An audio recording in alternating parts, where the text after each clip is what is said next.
Morning, everybody.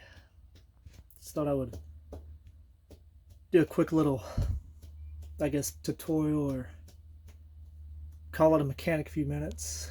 I'm working on a Ford that I'm going to be posting a video on here pretty soon. It's a 4.2 liter 2005 model. I've got to say, I thought I knew a lot. I've had mechanic a long time and I'm pretty good at it, but yeah, that truck put me through the ringer.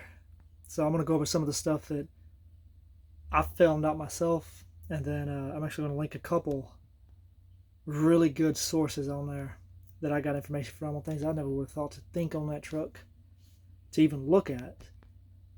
But mainly this video is just I'm waiting on some heat treatment on that engine I've got going, waiting for it to finish out. So I figured I'd just take a second and explain the basics of mechanicking and mechanics themselves. Anything from misfires, hesitations, vehicles vibrating, loss of power, limp mode. Everybody will bring you a vehicle, ask you to diagnose, figure out what's going on with this, what's going on with that. And, I understand. Some people gawk at the prices sometimes. A lot of people will come, have you scan it. You take a lot of time, put a lot of effort into figuring out what it is, tell them, and then they try to go do it themselves and mess it up or take it somewhere else. I still do free diagnostics and free scanning, but that's probably fixing to stop. That's being taken advantage of. And that's why most mechanics do charge for it. But I guess here's a perfect example. The most common thing are engine misfires. Seems simple enough, and maybe I got a bad spark plug, maybe I got a bad fuel filter, maybe my fuel pump's going out, maybe my O2 sensors or mass airflow. Even the basic knowledge mechanics will know that. Even do-it-yourselfers are going to know to check those. And those aren't overly difficult to check, especially if you know anything about fuel trim, how to read it, how to plug in and watch the fuel trim, what it's doing under certain conditions.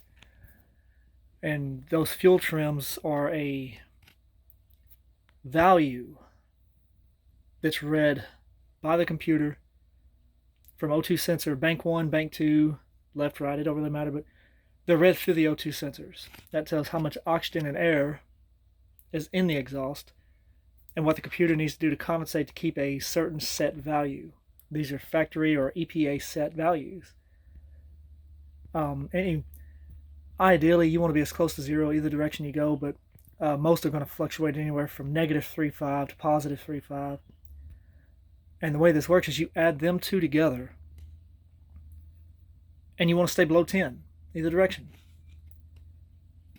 Now, when you get extreme over either direction, you take that data and you decide, well, I'm lean or I'm rich.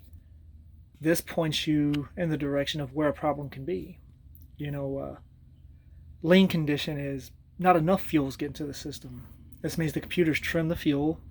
This generally points toward airflow, vacuum leaks, somewhere that either the mass airflow is malfunctioning, the O2 sensors could be dirty or malfunctioning, but it usually means air is getting in the motor unchecked somewhere past the mass airflow. So the computer's already read the mass airflow value. So then you've got to chase down an air leak. And a rich condition, that's something totally different we'll get into as I'm actually doing that truck, because it had a very rich condition and that can severely damage components, catalytic converters, exhaust systems, and you name it. It does a lot of havoc.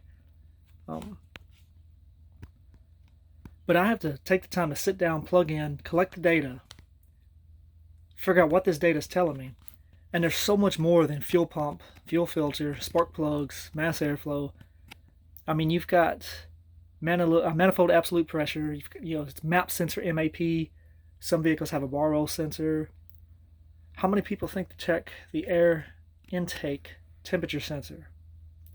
You've got your cam sensors, crank sensors, timing advance. All these things affect the running of a vehicle. You've got your throttle position sensors, your throttle body, and on a lot of these newer vehicles, for some dumb reason, it's all sensor. You know, there's no cable going to the throttle no more. So then you've got to check your pedal position sensor. Some of those have 3 sensors on one. You got to check how they correlate with the mass airflow. Is there a correlation? They should be pretty close to each other, spiking up, spiking down. Clogs in the exhaust system, clogs in your catalytic converters, compression loss. There's just so many things that go into mechanicking. To be a genuine mechanic, you have to diagnose.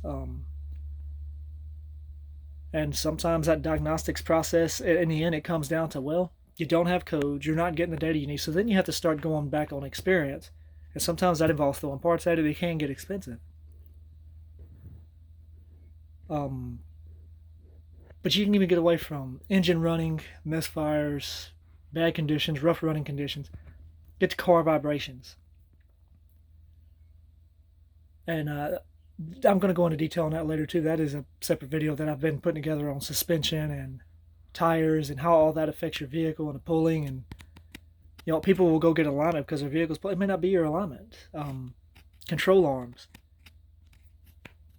ball joints, tie rods, tie rod ends, sway bar linkage. All these things affect how straight a vehicle runs. It can make it vibrate. But look at your tires. Are you worn more on the inside or outside than other places on the tires? That points toward alignment or suspension, yes, but even after you're done, that wear can cause that vehicle to vibrate and pull going down the road. And the main point of just this little quick tidbit is, if you find a good mechanic, don't gripe at them, because there's a lot of work that goes into figuring this stuff out. But we're going to upload some content here in just a little bit. First part of this 2005 Ford F-150 4.2 liter. Work on a Corolla, and then I'm almost done with the suspension and handling video I was doing, and we'll get that uploaded. If any of this is useful, any of the information that I have that I'm sharing is useful, please like and subscribe.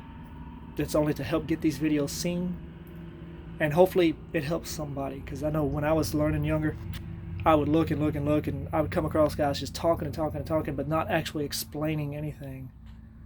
Feel free to ask questions if you have any. I will reply. And as for everything else, I hope everybody has a great day. Thank you, and God bless.